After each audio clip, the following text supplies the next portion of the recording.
did you get a reaction from that video? Well, we sure did. The little girl you saw getting searched against her will, obviously, at an airport is the 3-year-old daughter of our own Steve Simon. Yeah, that incident led Steve to ask the Transportation Security Administration some important questions, and the answers can help all of us, frankly. Steve is here, and it was probably tough on you, but for Mandy, it had to have been frantic. She was a little bit scared, but also a little bit cranky as well. She's okay tonight. She's 3. Yeah, she's 3 years old. But first, I want to make it very clear, and I understand, I want to let you know that there has to be some sacrifice and some balance when it comes to security at the airport. But when I came home from that trip recently, that balance just didn't feel right. Let's face it, kids, airports, and security can be a tough mix. It's a big pain in the butt. And last month at the airport in Chattanooga, Tennessee, my 3-year-old daughter, Mandy, went from this happy little girl to this during an ordeal through security. My cell phone has about 17 seconds of this. Here, a TSA employee we've decided not to show is patting down Mandy while my wife holds her. First, they tried a handheld metal detector.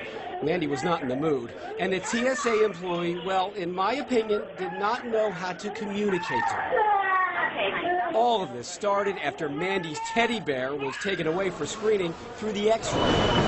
And that started the crying, which meant Mandy had a tough time going through one of those metal detectors. It also meant the alarm went off twice.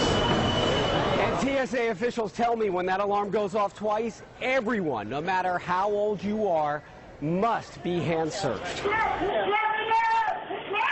But did it have to be like this? Is there a better way?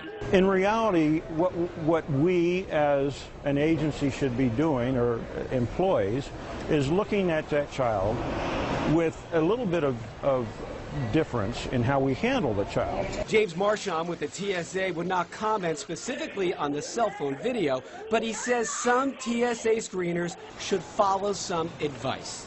You try to make it as best you can for that child to come through.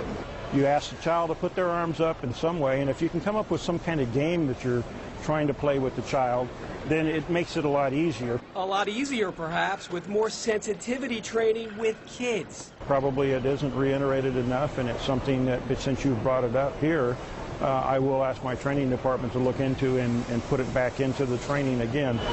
While you wait for that, there is a little-known thing you can do to help you and your kids through security. Next time you fly, ask the ticket desk if your child, under 12 years old, was randomly selected to be screened with a pat-down or handheld metal detector. If a code is on your child's boarding pass, ask to be deselected, which could mean no search like this.